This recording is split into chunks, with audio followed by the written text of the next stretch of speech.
e Informática por la Universidad Autónoma de Sinaloa, maestro y doctor en Derecho por la Universidad de Edimburgo. Su línea de investigación se cuenta y se centra en la convergencia entre derecho, ciencia computacional e inteligencia artificial, abordando contratos inteligentes, propiedad intelectual y protección de datos personales. Es miembro del Sistema Nacional de Investigadoras e Investigadores Nivel 1 y responsable técnico de un proyecto de ciencia de frontera y sobre regulación de entornos digitales mediante razonamiento legal basado en inteligencia artificial. Y con el tema el desempeño ético de la inteligencia artificial en el ejercicio académico de la abogacía, vamos a recibir con esas palmas generosas al doctor Manuel Niebla Zatarain. Sea usted bienvenido.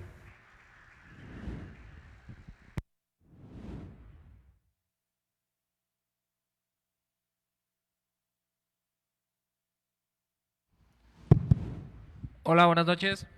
No, está que suena un poquito más, ¿no? Hola, ok, creo que ahí está, ¿no? Hola, buenas noches. Es un gusto estar el día de hoy con ustedes de manera muy particular. Agradezco al maestro Rodolfo Guerrero, así como también al maestro Fernando Serrano y a las autoridades de la Universidad Enrique Díaz de León por conferirme el privilegio y la distinción de poder estar esta noche con ustedes. Así como también les agradezco también a ustedes estar hoy a las 9 de la noche en una conferencia que tal vez, bueno, no es como que lo que nos imaginaríamos que estuviéramos haciendo un miércoles en la noche, ¿no? Pero al final del día les agradezco de manera muy encarecida el tiempo, la disponibilidad y sobre todo su atención. Adelante, por favor. Esta plática la vamos a estructurar en 4 secciones, ¿sale? En la primera creo que es muy importante definir de dónde viene la inteligencia artificial. Cuando hablamos de tecnología inteligente, generalmente viene a nuestra mente desarrollos relativamente recientes, una idea nueva, autómatas, robots, procesos en los cuales no interviene el ser humano. Pero lo que realmente nos debemos de preguntar en este punto es, ¿realmente es una idea nueva? ¿Realmente es una idea que es producto del mismo avance computacional? ¿O es realmente una idea que ha estado presente en la inventiva de los desarrolladores tecnológicos humanos a lo largo de la historia? Posteriormente vamos a hablar de la relación entre la inteligencia artificial y el derecho. ¿Por qué 2 áreas del conocimiento aparentemente excluyentes, poco combinables y hasta cierto punto difíciles de compenetrar a primera vista resulta ser una de las áreas de aplicación de la tecnología inteligente de mayor provecho y sobre todo de mayor relevancia? Recordemos que nos encontramos en un proceso de franca transición para convertirnos en una sociedad digital. La gran mayoría de ustedes que van con el siglo, o todavía tal vez alguno que otro haya nacido antes del inicio de este siglo, ¿sí?, son nativos digitales. Ustedes conocieron el mundo a partir de la conectividad y gran parte de su desarrollo y formación como individuos ha sido influenciado de manera directa por la tecnología computacional. Naturalmente el derecho debe adaptarse a esta nueva realidad, pero esta nueva realidad no solamente atañe de manera benéfica al mismo derecho, sino también al desarrollo de tecnología inteligente. Parte de mi presentación el día de hoy es presentarles a ustedes la relevancia de tomar a la inteligencia artificial no como un área de regulación, sino más bien como un área de implementación, adaptación y aplicabilidad de la ley en entornos digitales. En la siguiente sección vamos a hablar de lo que respecta a la responsabilidad civil dentro de lo que respecta ya la inclusión de autómatas en entornos sociales dinámicos en escenarios físicos. Particularmente podemos señalar que la inteligencia artificial, particularmente la corpórea o como se le conoce comúnmente la robótica, ¿sí?, puede ser sujeto de derecho, y si no, entonces ¿cómo debemos establecer el vínculo con el elemento humano que interviene en su operación? Es decir, ¿es responsabilidad del operador? ¿Es responsabilidad del desarrollador? ¿O es responsabilidad del proveedor del servicio? Por último, abordaremos conclusiones. Adelante. Y es que realmente esa es una de las principales preguntas que nos hacemos siempre. ¿De dónde viene la IA y a partir de qué momento podemos considerar a la inteligencia artificial como realmente un área de la ciencia computacional que replica nuestros modelos de razonamiento? Tal vez hoy en día ustedes estén más habituados a escuchar términos como Big Data, Machine Learning e incluso modelos de predicción algorítmica. Todos estos se han convertido en elementos centrales, incluso nucleares, en lo que hoy nosotros denominamos como inteligencia artificial. ¿Qué si yo les dijera que en realidad, y hablando, si me permiten la palabra, ¿sí?, en verdad pura, no deberíamos denominarlos inteligentes porque en realidad no razonan, sino que simple y sencillamente realizan análisis estadísticos y realizan predicciones basadas en probabilidad?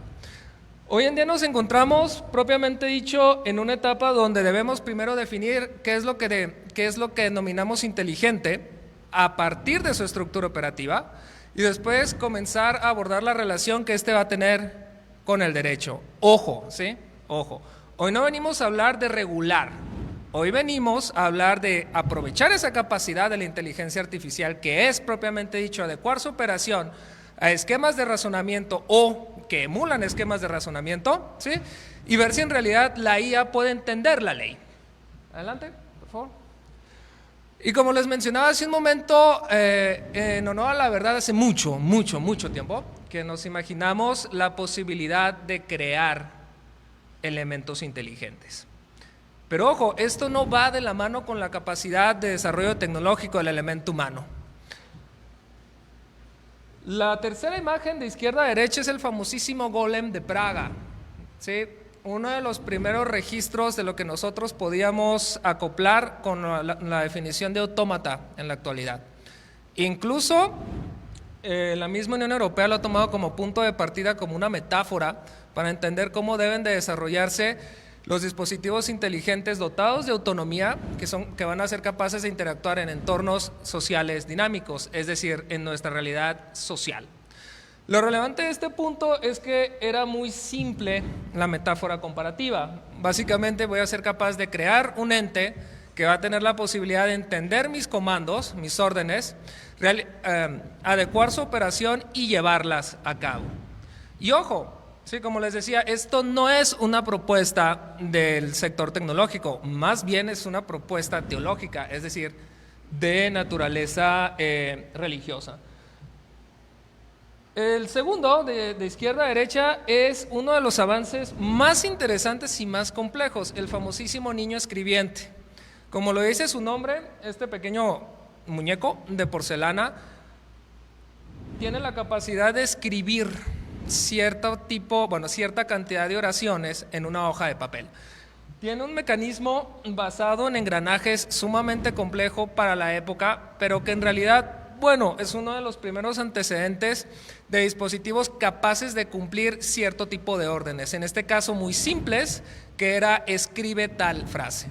¿Sí? No estamos hablando de que sea generación de lenguaje natural, ni de que pueda entender, ni mucho menos, ¿no? Pero bueno, por lo menos lo hace. Y también vamos a tener ejemplos de propuestas de tecnología inteligente que van a ser fraudulentas, como es el famoso caso del ajedrecista turco, que se va a presentar en las principales cortes europeas, pero como ustedes pueden darse cuenta, en realidad estaba controlado por un humano que estaba escondido en la caja donde jugaban. Y por último tenemos el Caballero de Da Vinci, que la relevancia realmente es que es el primer dispositivo que pudiéramos nosotros encasillar en lo que hoy denominamos guerra tecnológica o guerra psicológica. El Caballero de Da Vinci no es otra cosa que una estructura mecánica basada en engranajes y también en pruebas de elasticidad, en las cuales se podían montar armaduras y podían realizar cierto tipo de movimientos, subir el escudo, dar una estocada, caminar como tal. Nunca se va a probar en batalla, pero porque los principados, ¿sí?, le tuvieron miedo, propiamente dicho, a esta idea. Imagínense un soldado que no se cansa, un soldado que no sufre, un soldado que no come, ¿sí?, un soldado que no duerme, un soldado que lo pueden herir, le pueden cortar un brazo y no va a gritar, ¿sí?, no va a propagar el temor dentro del campo de batalla. Adelante, por favor. Entonces los invito a dar un salto en el tiempo. Vámonos del siglo XVII hacia el siglo XX, antes de mediados del siglo, que es precisamente la Segunda Guerra Mundial. Como lo dice su nombre, este conflicto bélico abarcó diversos teatros de operación y como tal, derivado de su complejidad, acarrió diversos retos logísticos. ¿Dónde debo de ubicar mis soldados? ¿Cada cuánto tiempo los debo de reaprovisionar? ¿En qué momento debo de mover las tropas? ¿Cuál es la postura o cuál es el estado de mis enemigos? Todo esto se realizaba a través de cálculos matemáticos, lo que hoy denominamos investigación de operaciones y que tal vez los compañeros que estudian sistemas ya la han llevado, que es una de las áreas de hecho más interesantes del estudio estadístico. La particularidad es que estos escenarios eran tan complejos que decidieron dotar al equipo del profesor Turing con unos dispositivos de procesamiento de información de primera generación, lo que hoy denominaríamos las primeras computadoras. Y le dio una ventaja operativa muy importante. De hecho, más allá de una cuestión de capacidad en relación con su contraparte alemana, ¿sí? Turing va a entender una cosa muy importante que se va a traducir en dos, básicamente si lo queremos ver así, predicciones. La primera es que Alan Turing dijo que las computadoras se han convertido o iban a ser tan importantes que iban a estar presentes en prácticamente todas y cada uno de los aspectos y las decisiones cotidianas y de la vida social de los individuos en el futuro. Y la segunda, el segundo señalamiento fue que la capacidad de procesamiento de las computadoras iba a llegar a un momento tal que iban a ser capaz de reproducir las tareas cognitivas de las personas. Dicho de otra forma, iban a llegar a ser capaces de pensar como lo hacemos los humanos. ¿Sí? Adelante. Perdón. Y esto nos trae propiamente dicho al núcleo de nuestra plática del día de hoy. ¿Qué es la inteligencia artificial? Hoy en día se ha convertido en un tema, primero de investigación y en otras áreas de debate e incluso de señalamiento filosófico en torno a qué estudia la inteligencia artificial. Por cuestiones de practicidad, quienes realizamos investigación interdisciplinaria solemos basarnos, y lo digo incluso por comodidad, en la definición de Stewart y Norvig: tecnología utilizada para la automatización de tareas las cuales requerirían normalmente inteligencia humana. Reconocemos que las computadoras tienen que operar de una manera que emule la manera en cómo una persona resolvería un problema, ¿sí? Pero esto no implica el esquema sobre cómo tendrían que razonar. Adelante, por favor. Y esto nos conlleva realmente a esa primera relación casi casual entre la inteligencia artificial y el derecho. ¿Algunos de ustedes se han puesto a pensar cuál es la relevancia o de dónde nace ese interés entre la inteligencia artificial por colaborar con el derecho?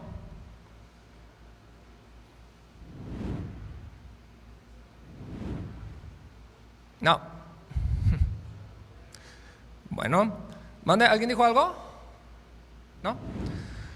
Resulta, que los esquemas de aplicación de la ley basados en el entendimiento del escenario, de resolución, resultan equiparables a la manera en cómo un programador puede entender los pasos secuenciales para resolver un problema a través del lenguaje computacional. Dicho de otra forma, la expresión lógica del derecho, la manera en cómo los juristas entienden un problema legal, la manera en cómo descomponen el escenario y comienzan a identificar cuáles son las piezas relevantes del marco normativo, resulta equiparable a la manera en cómo un programador estructuraría los comandos para generar una pieza de software. De hecho, por paradójico que pueda parecer, la manera en cómo se estructura y se aplica la ley dentro de la mente de los expertos jurídicos humanos es equiparable a la manera en cómo se estructuraría dentro del lenguaje computacional. Y de hecho esto lo vamos a comenzar a ver a través de lo que se conoce como el primer boom del derecho y la IA. Pero aquí hay una cuestión muy interesante. Básicamente esta primera generación o esta primera etapa de colaboración va a estar basada en la automatización de servicios jurídicos, teniendo como punto cúspide los famosísimos sistemas expertos. Como lo dice su nombre, estos sistemas, ¿sí?, replicaban la manera en cómo expertos jurídicos resolvían un problema en particular. Y esto era aplicable tanto en el sentido de crear jueces inteligentes, que de hecho en México tuvimos uno, desarrollado por el Instituto de Investigaciones Jurídicas de la UNAM, ¿sí? Se los recomiendo, bajo la tutela del doctor Enrique Cáceres Nieto. Y después lo vamos a ver que va a comenzar a brincar, se va a volver un fenómeno de interés en diversas áreas del derecho, como puede ser la propiedad intelectual a través de Schister. Y esto va a llevar a cabo, sí, el primer acercamiento y el primer interés genuino en crear colaboraciones inteligentes al servicio del sector jurídico. Pero honestamente esta primera generación era más de naturaleza administrativa. Realmente eran sistemas que hoy los pudiéramos encuadrar como un sistema de Q&A, un sistema de preguntas y respuestas. Una computadora que iba a estar al fondo de la oficina del juez, al fondo de la oficina del litigante, y que nada más se iba a utilizar en aquellos casos donde el experto humano tuviera dudas, ¿sí? Todavía no se concebía el concepto de automatización de servicios jurídicos y todavía no se terminaba de entender los beneficios que la IA podía ofrecer, propiamente dicho, al sector jurídico profesional. Adelante. Y básicamente aquí llegamos a una de los primeros puntos de inflexión, que es lo que hace a una tecnología inteligente. Como lo mencionamos hace un momento, existen dos formas, ¿sí? La primera, que está basada en modelado simbólico, que no es otra cosa aquellas que absorben e implementan y traducen los esquemas cognitivos de expertos humanos. En este caso, por ejemplo, en los sistemas expertos, la manera en cómo jueces resolvían problemas en específico, la manera en cómo litigantes resolvían problemas en específico, creaban todo ese andamiaje, todos esos procesos de construcción de respuestas jurídicas, ¿sí?, y los utilizaban para resolver problemas en específico. El downside, si así lo quieren ver, el gran problema con el modelo simbólico era que esa eficiencia iba de la mano con una carga operativa muy fuerte. Las propuestas de respuesta emitidas por este modelo tardaban mucho y lo hacían poco atractivo, al grado de que en realidad muy pocas veces lograron dar ese salto de convertirse en desarrollos cuyo efecto básicamente muy pocas veces salía del ámbito académico y de investigación. Adelante. Y llegamos a la propuesta que realmente es la que termina por transformar esa relación con la inteligencia artificial y que lo termina por sacar del esquema de desarrollo académico en el cual se encontraba sometido, que es precisamente suficientemente inteligente. Uno de los puntos más relevantes dentro de los diversos modelos de construcción de respuestas a través de la inteligencia artificial es lo que se conoce como razonamiento aproximado. Operan a través de la identificación de patrones encontrados dentro de grandes volúmenes de información. Supongan que ustedes quieren resolver un caso o tienen una pregunta en torno a un caso. Lo que ustedes hacen es generar una pregunta, esa pregunta se transmite a algoritmos los cuales están diseñados para buscar información en repositorios de datos jurídicos legítimos. Bases de datos que cuenten con casos ya resueltos, bases de datos que cuenten con jurisprudencias, bases de datos que cuenten con opiniones de expertos reconocidos. Básicamente identifican patrones, puntos en común entre los casos resueltos y la pregunta realizada y terminan por generar una propuesta de respuesta. El gran problema, ¿sí?, o el costo que ya nos acostumbramos a pagar aquí es que no es una certeza definitiva. Operan bajo certezas, bajo porcentajes de certeza. La particularidad aquí es medir y definir a partir de qué tanto porcentaje podemos ya tomarlo como una respuesta que podamos tomar en cuenta y utilizarlo para la construcción de una respuesta jurídica definitiva. ¿Okay? Pero ¿qué supone naturalmente esto para el derecho? No solamente supone la necesidad de regular como tal, sino que también supone por primera vez una nueva postura y un nuevo esquema de operación. Particularmente derivado de la revolución digital surgida a mediados de la década de 1990, el derecho termina por entender una realidad dolorosa, pero al final de cuentas una realidad. ¿Sí? El modelo tradicional de aplicación de la ley es incompatible con la naturaleza dinámica del ciberespacio. De nada me sirve un modelo punitivo basado en un esquema ex post. ¿Sí? De nada me sirve buscar a las personas que cometieron un delito porque sé que a la par van a surgir otras 15, otras 20. Lo que yo necesito, ¿sí?, es dotar a la ley con la capacidad de convertirse en un elemento de diseño de estos dispositivos. Y también tomando en cuenta, ¿sí?, que como parte de la evolución del Internet y del ciberespacio hemos comenzado a ver una mayor descarga de operaciones de administración de información en dispositivos inteligentes. Una de las principales apuestas que tenemos hoy en día, sobre todo en lo que respecta a la inteligencia artificial incorpórea, es buscar que la IA que opera en entornos dinámicos sea capaz de adaptar su operación acorde a las potenciales implicaciones jurídicas del acto pretendido.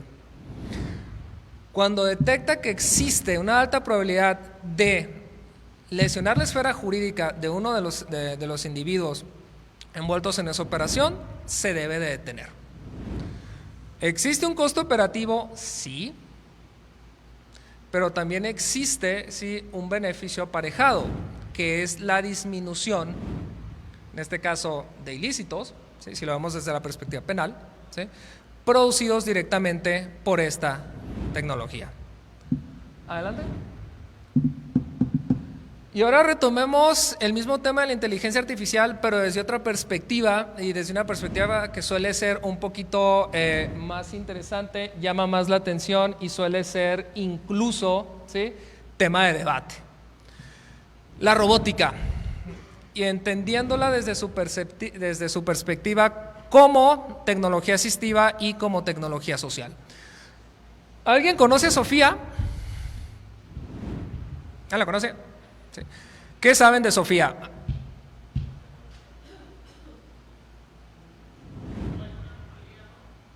¿Perdón?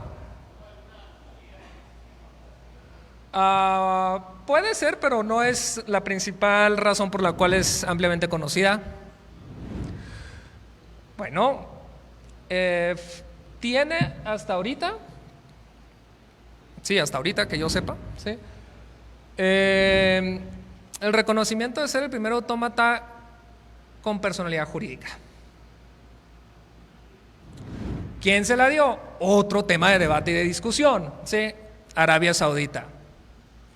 ¿Y cuál es la particularidad de que se lo haya dado a Arabia Saudita? Es que si se fijan, como lo dice, su nombre es una mujer, ¿sí?, pero ella no está obligada a cubrirse el cráneo ni el rostro, ¿sí?, con el atuendo tradicional religioso de ellos.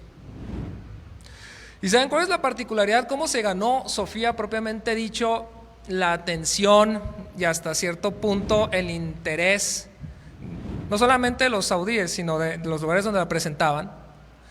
Por una combinación. Sofía es capaz de interactuar socialmente detectando cierto tipo de frases, pero esas frases vienen acompañadas de gestos faciales. Si tú le dices buenos días, te contesta buenos días. Si tú le dices una broma, ¿sí?, la puede detectar y puede esbozar una sonrisa, te puede preguntar cómo te fue. Si le dices, ¿sabes qué? Pues no sé, se perdió mi gato, puede, ¿sí?, expresar tristeza y preocupación. Y la particularidad de Sofía es realmente, ya que lo comenzamos a ver desde la perspectiva del derecho, es preguntarnos lo siguiente: ya nos encontramos en un proceso tecnológico evolutivo donde sea seguro, ¿sí?, dotar de reconocimiento jurídico a estos dispositivos, o es solamente una moda por quedar bien. Y si preferimos la moda por quedar bien, ¿cuáles pueden ser las implicaciones que el dotar a estos dispositivos con personalidad jurídica pueden acarrear?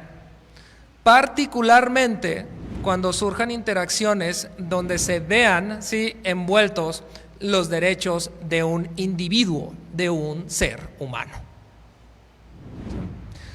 Adelante, por favor. Como tal, esto trajo en muchos lugares, ¿sí?, el debate en torno al estatus jurídico de los autómatas. En el 2017 en Europa hubo algo que incluso, yo no lo digo, lo dijeron allá, sí, se consideró un disparate, la famosísima propuesta de personalidad electrónica. Es que ya tenemos dispositivos que son capaces de realizar tal y cual operación, ¿sí?, mientras se encuentren en el escenario para el cual fueron diseñados. Su desempeño puede ser incluso equiparable con una persona. Entonces, ¿por qué no simple y sencillamente dar un paso más hacia adelante y proponer que estos tengan cierto tipo de derechos? Y ojo, no solamente eran reconocer derechos por reconocer derechos, estábamos hablando de propiedad, ¿sí?, derechos de naturaleza económica, y se esbozó levemente cuestiones de responsabilidad. Esto naturalmente trajo debates que ya no solamente eran de naturaleza jurídica ni de naturaleza tecnológica, sino incluso de cuestiones filosóficas. Y el gran problema fue establecer, bueno, es que cuando colisionen los intereses o los derechos de los humanos con los robots, ¿cuál va a ser la media? ¿Cuál va a ser la afectación? ¿Cuál realmente debe de ser el punto de partida para señalar que se resuelve la controversia a través de un modelo que replique justicia? Y otra pregunta muy muy válida, ¿la justicia también debe de aplicar para autómatas? Adelante, por favor. Y bueno, la respuesta fue que no. Sí, afortunadamente un año después la misma Unión Europea dijo que no, que simple y sencillamente era impracticable, e incluso sectores tales como el médico e incluso ciertas cuestiones de seguridad fueron los primeros que dijeron es que realmente la naturaleza y la capacidad que tienen estos dispositivos simplemente no da para que nosotros podamos en un momento determinado, por lo menos actualmente, dotarlos de un marco normativo que por lo menos sea la primera piedra en torno a ya generar un marco normativo en pro de los autómatas. Y esto viene a colación como metáfora de la misma película de Yo Robot, ¿sí?, que el mismo Asimov lo decía.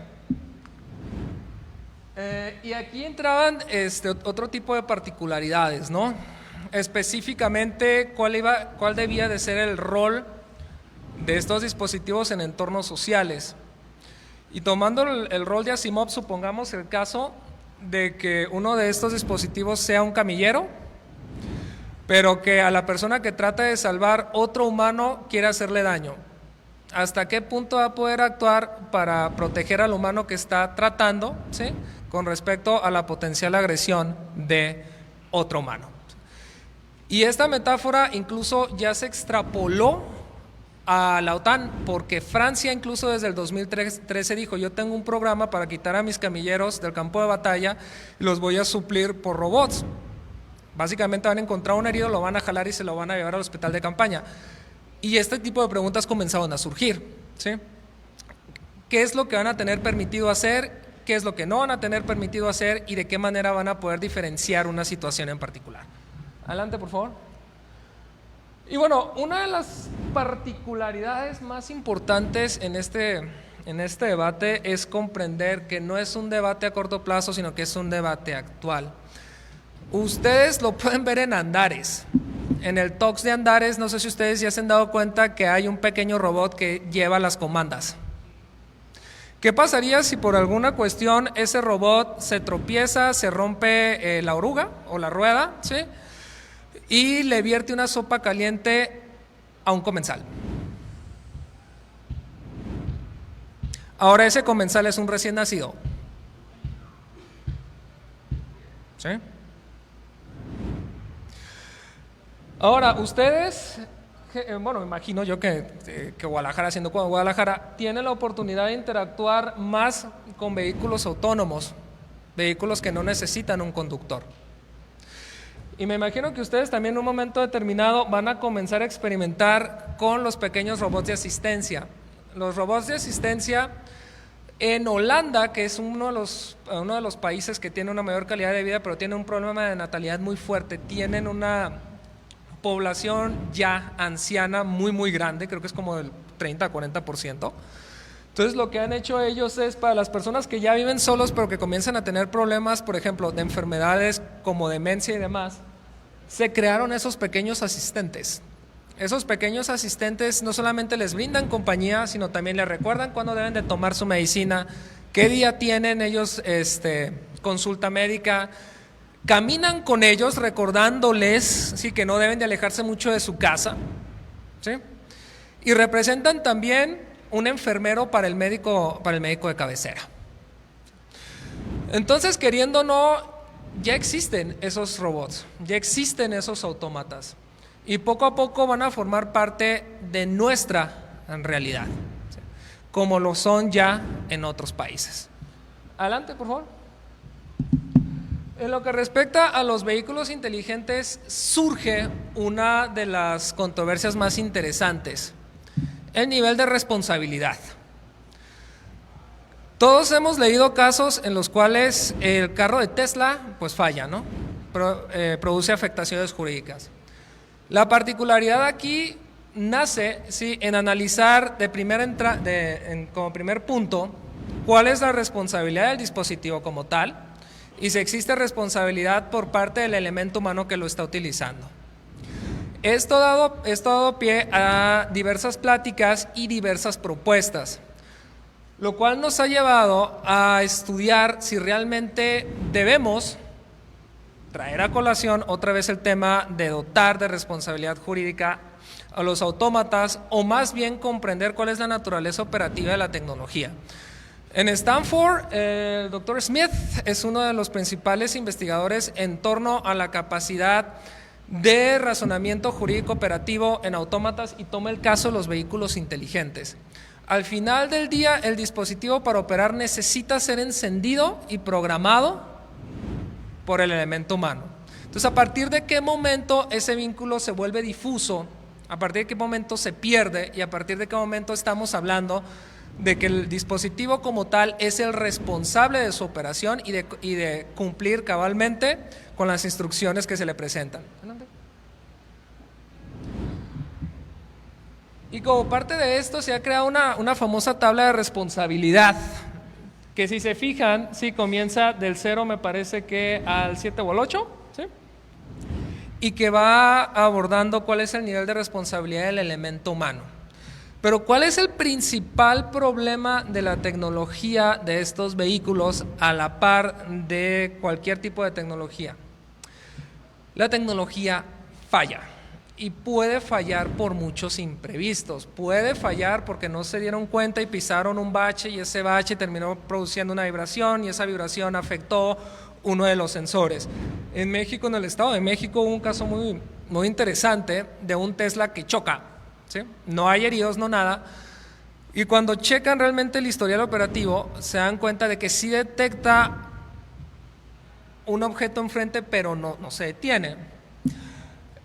Esos carros están diseñados para entornos urbanos, ¿sí? Es capaz de entender que existe otro vehículo, es capaz de detectar a una persona, es capaz de detectar a un animal, pero no pudo detectar una carreta, ¿sí? Chocó con una carreta. Afortunadamente no hubo personas lastimadas, pero sí hubo una afectación de naturaleza material. Adelante.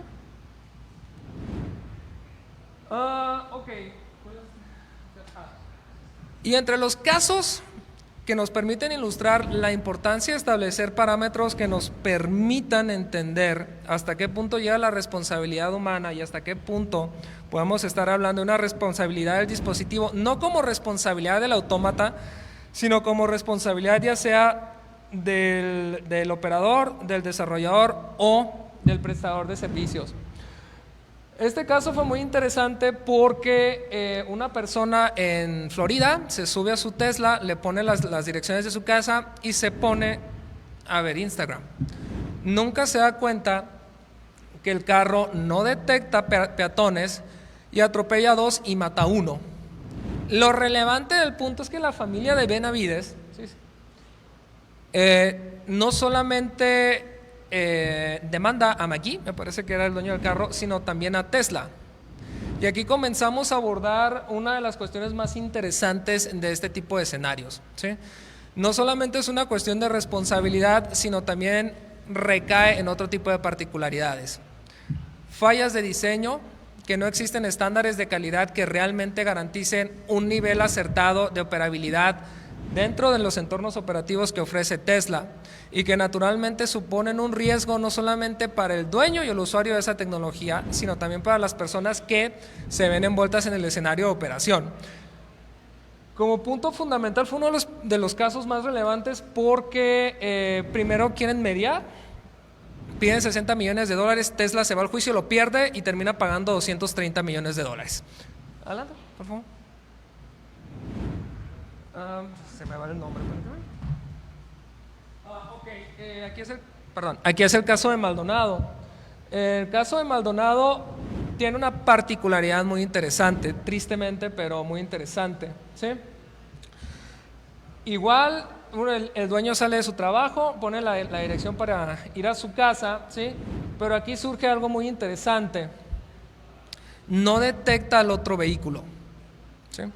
Y aquí hay un tema de discusión porque la cámara, ¿sí?, de este Tesla muestra que lo que hace el vehículo que es impactado es quiere cambiarse de carril, pero se arrepiente y da el volantazo.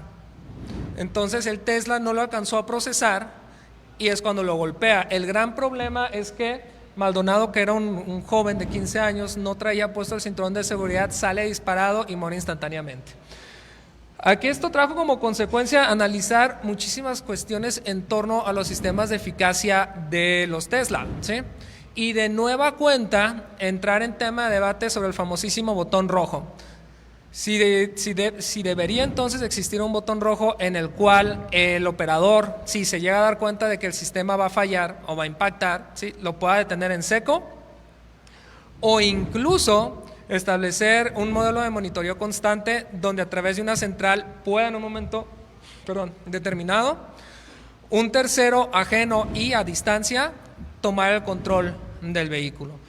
Como tal, también se encontraron que había ciertas fallas para detectar cierto tipo de vehículos, sobre todo por cuestiones de dimensión. En este caso era un Expedition, que son carros, ya saben, altos, grandes, voluminosos, que entonces no daba, pues no operó, no proveyó el suficiente input para que hubiera podido haber el Tesla adecuado su operación, ¿no? Y como tal también se estableció cierto nivel de responsabilidad para el dueño del automóvil, diciendo que bueno, es cierto, es un carro autómata, pero tú tienes que estar viendo el camino, ¿no? Adelante, por favor. Y es el de Juan, ¿verdad? Sí. Y el último caso que veremos hoy es el de Juan.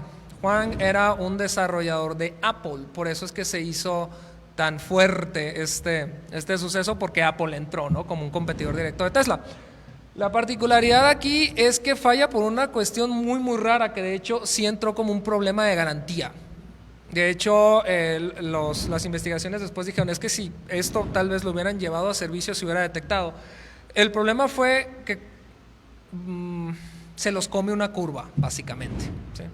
No logra adaptarse el dispositivo a entender la bifurcación y choca contra una pared de concreto.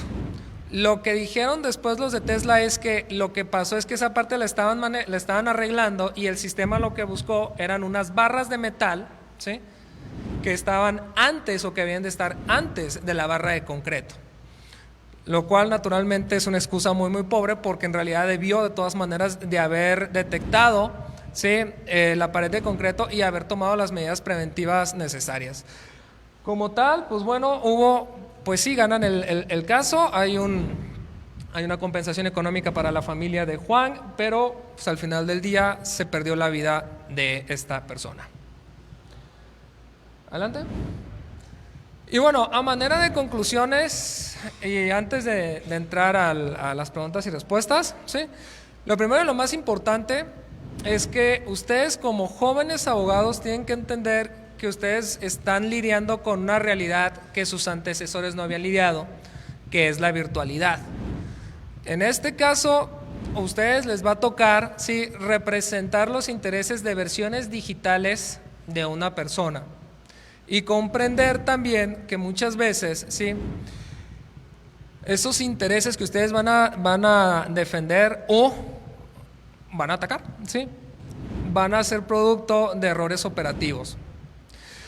Nosotros debemos de ser conscientes de qué es lo que puede hacer la inteligencia artificial, que creo que ese es uno de los grandes problemas de la era de la IA. La gente piensa que realmente la inteligencia artificial está ya al nivel de una persona, ¿sí?, cuando no es el caso, y que aún todavía nos encontramos en un proceso de alcanzar un porcentaje de efectividad sostenida, ¿sí?, ideal.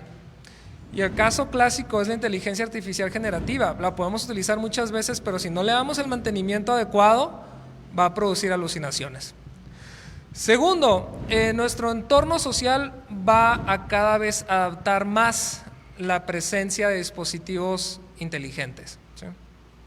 Pero recordemos que la efectividad de estos autómatas es proporcional para el área operativa para la cual fueron desarrollados. Es uno de los grandes temas que a ustedes también les va a tocar ver. China la semana pasada ya presentó el primer policía. No estaba armada esa versión y de hecho era más que nada como un compañero de un policía humano. Y sí se veía algo un poco grotesco, se veía como uno de los robots que sale en Robocop en la última versión, ¿sí? Y que se supone que porque tiene que proyectar autoridad y ser intimidante, pero bueno, creo que también eso mina la percepción de confianza. Ese es el espacio que les va a tocar a ustedes, muchachos, y que más que verlo yo como un reto para ustedes, yo creo que ustedes como nativos digitales van a tener esa capacidad de verlo con un determinado grado de familiaridad, y esa familiaridad les va a dar la misma seguridad para poder aplicar la ley en entornos donde la tecnología tenga un papel preponderante. Quedo de ustedes para cualquier pregunta. Estos son mis contactos, se los agradezco mucho.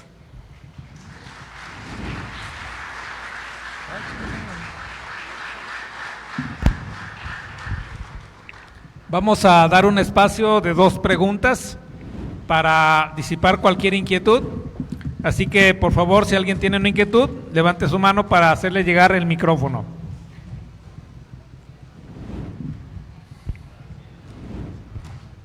Quien guste. Sí, aquí está.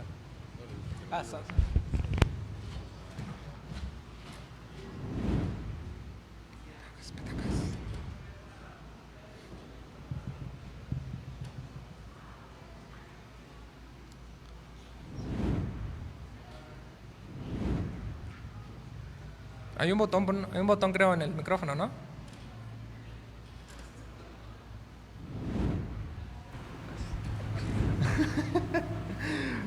¿Qué tal? Buenas noches. Mi nombre es Axel Garay. Tengo una pregunta. ¿Considera que la IA acortará en un futuro los tiempos de dichos casos? Vaya, uno como abogado. ¿Te refieres desde la perspectiva de los órganos jurisdiccionales o de la representación privada? A la hora de presentar una demanda. Sí, es que recuerda que la IA es totalmente dependiente del escenario operativo donde esté, ¿sí? De hecho, si queremos ver esa perspectiva que tú mencionas, yo creo que uno de los mejores ejemplos es California, por 2 razones. California primero empieza con la automatización de los servicios privados. Las firmas de abogados comienzan a contratar esquemas de paquetes de IA generalmente para cuestiones de administración de información, lo que conllevó que los que eran juniors sí pudieran moverse y ser entrenados en otras cuestiones un poquito más prácticas, más complejas, y pues que les permitió acrecentar y profesionalizar el nivel de representantes jurídicos que tenían. Ahora que si lo vemos desde una perspectiva de los órganos jurisdiccionales, yo creo que sí, pero no es automatizar por automatizar. Debe de haber un plan de migración y de preparación para el personal que se encuentra precisamente trabajando dentro de los juzgados y tribunales.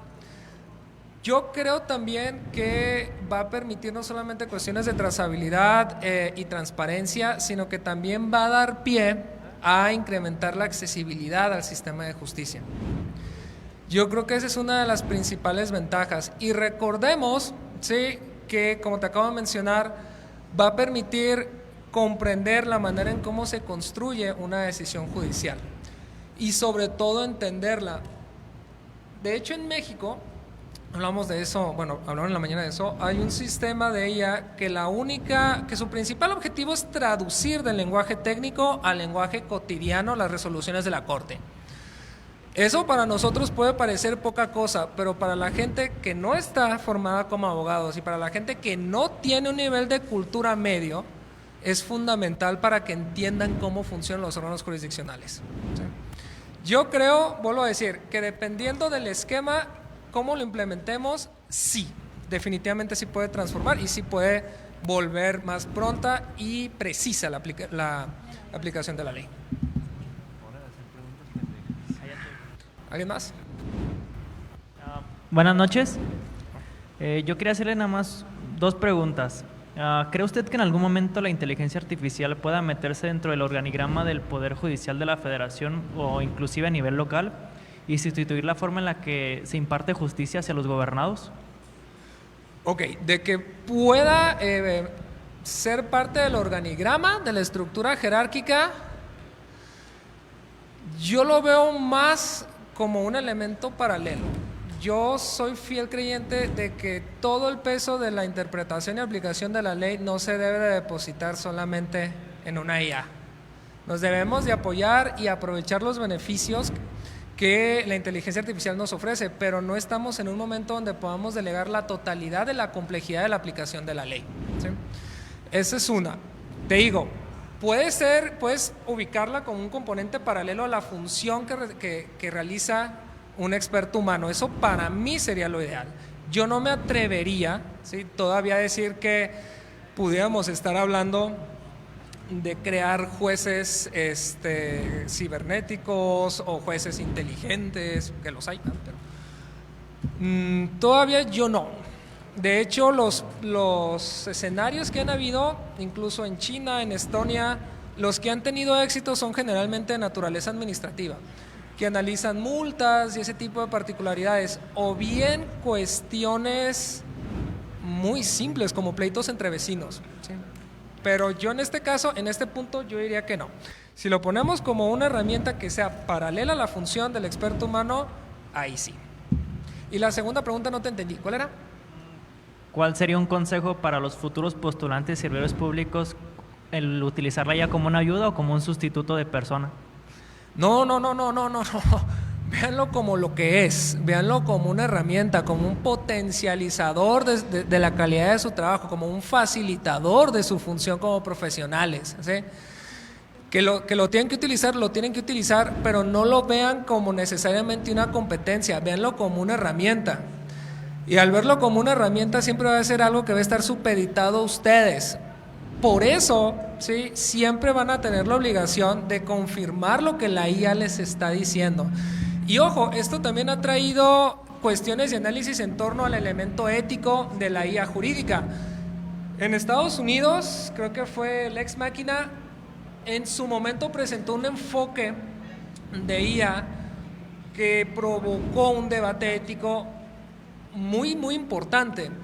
Comenzaron a decir, es que bueno, yo puedo a través de mi dispositivo analizar de qué manera resuelve cada juez y mi dispositivo es capaz de detectar cuáles son las combinaciones de argumento y evidencia, ¿sí?, que hacen que un juez falle en determinada forma. O sea, puedes manipular al juez, pues, ¿sí? Y ahí es donde sí realmente tendríamos que tener cuidado en torno a la función ética de la inteligencia artificial. Y ese es el gran problema de los datos abiertos, ¿sí?, porque en el ánimo de crear o de presentar un nuevo producto con una perspectiva distinta a los que ya existían, pues básicamente les estás diciendo que tú puedes o que tú sabes de qué manera influenciar a los operadores jurídicos en torno a cómo ellos resolverían.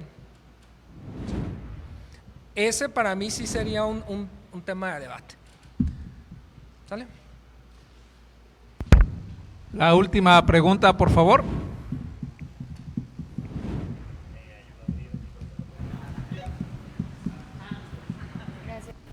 ¿Qué tal? Buenas noches. Mi pregunta es, si un modelo de IA inventa datos con total seguridad, ¿de quién es la responsabilidad legal si eso llegara a causar un daño? ¿Del desarrollador o de nadie?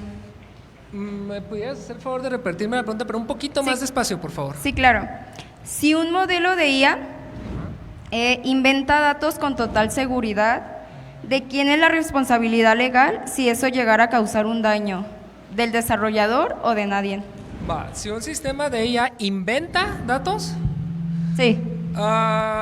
depende, o sea, bienvenida al dilema de la caja negra. O sea, conforme los modelos actuales procesan información y comienzan a crear lo que nosotros denominamos nuevo conocimiento, que no es otra cosa que combinaciones de datos o resultados de combinaciones de datos, ahí tendríamos que ver, porque llegamos a un punto donde las IAs, conforme más complejas se vuelven y más operen, ¿sí?, dentro de su actualización, que no es otra cosa que lo que nosotros denominamos proceso de aprendizaje, ya llegamos a un punto donde puede borrarse, ¿sí?, los lineamientos operativos originales.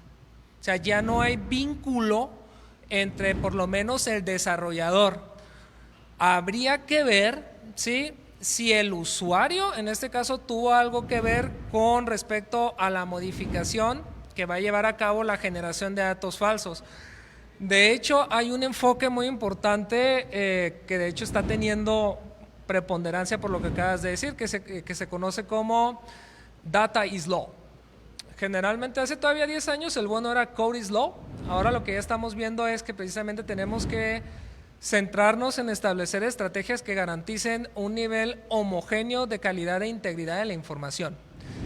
Y como parte de eso, establecer realmente esquemas operativos que permitan la trazabilidad. El problema en la trazabilidad, y con esto recaigo en el dilema de la caja negra, es que estamos hablando que hay dispositivos inteligentes que te hacen 10,000, 11,000, 15,000 potenciales combinaciones y tú confías que el que te da es el mejor. O sea, produce tanto que realmente tú no puedes ponerte a checar cada uno de ellos, ¿sí? Entonces, es uno de los paradigmas actuales. Puede ser responsabilidad del usuario si el usuario le da las instrucciones que eventualmente van a conllevar a que genere datos falsos. Pero también puede darse por la misma evolución del proceso de aprendizaje, ¿sí? Habría que ver realmente. Para respetar nuestros tiempos vamos a permitir 2 preguntas más si son tan gentiles, para respetar sus tiempos de salida.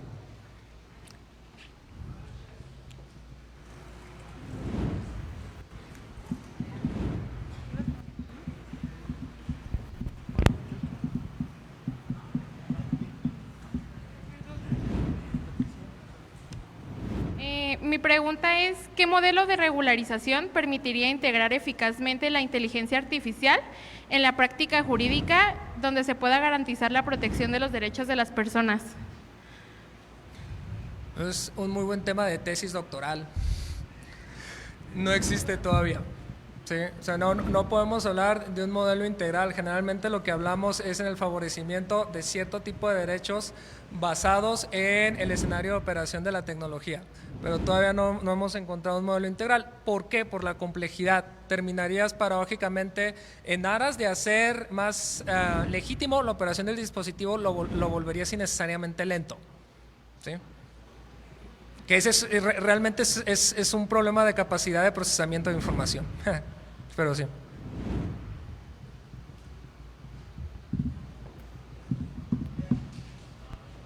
Ahora sí, la última interrogante, por favor, para culminar. Hola, muy buenas noches. Mi pregunta más bien es que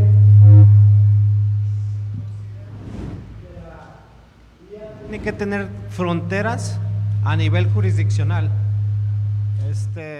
Porque se escuchaba, bueno, había una argumentación de que la tecnología va tan avanzada que si existe el mejor médico en Japón, hubiera un robot que pudiera operar de manera operativa aquí en México y él estando en Japón. Entonces, no sé si llegara a ser el caso, en algunos años, de pasar eso, si tendría repercusiones penales en alguna negligencia, a lo mejor en este ejemplo como médica, ¿no? Va de la mano con el nivel de autonomía, pero también es una pregunta que tiene mucho que ver con el mercado. El gran problema de que México no tenga una industria por lo menos mediana de inteligencia artificial es que no pueden competir con Silicon Valley. No pueden competir con lo que te ofrece Silicon Valley a ti como consumidor, aunque estés en México. Un ejemplo que comentaba con mis compañeros ponentes es que ya dentro de los contratos de uso vienen cláusulas donde ellos mismos te dicen, si mi software te ocasiona un perjuicio, yo asumo los gastos legales y parcho mi servicio. O sea, tienen tanto poder económico que ese tipo de particularidades, ¿sí?, los hace que sean, irresistibles en comparación de un proveedor de servicio nacional. Y en lo que conlleva las afectaciones de un robot diseñado en otro país y que opera en México, habría que ver en cómo consistió o en qué consistió el error. O sea, ya tenemos casos de ciberterrorismo. En el norte de Europa ya han habido, y hace bastante tiempo de esto, secuestraron el servidor de un hospital y los amenazaron con doblarles la dosis de insulina a las personas diabéticas si no les pagaban. Sí. Es lo mismo que pasó con el Internet del cuerpo, o sea, los marcapasos ahora digitales que funcionan con tecnología del IoT también son hackeables. Imagínate, paro tu corazón si no me pagas. ¿Sí? Va de la mano. Y hablar de jurisdicciones compartidas, así lo quieres ver,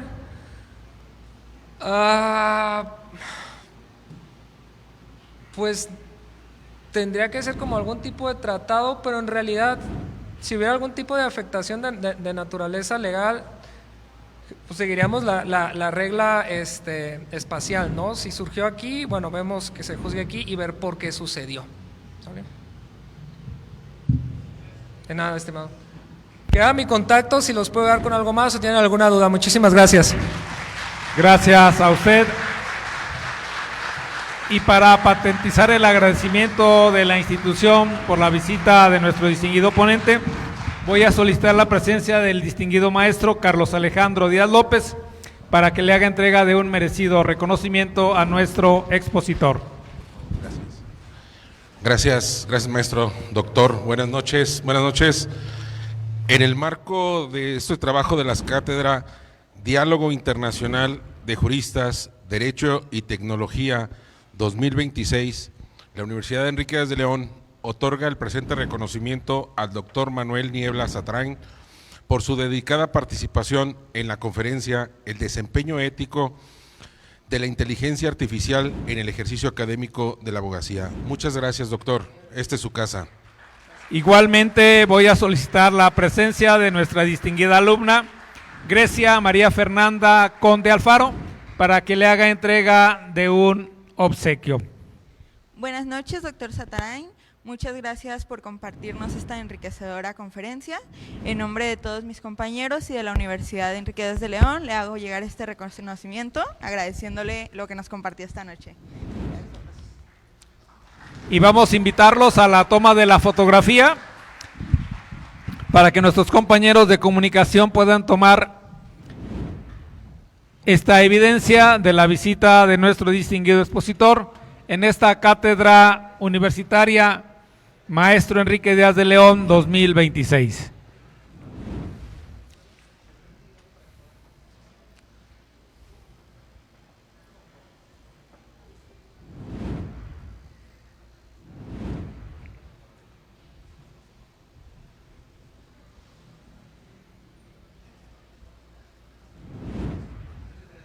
Y desde luego lo despedimos con ese cálido aplauso generoso de todos ustedes.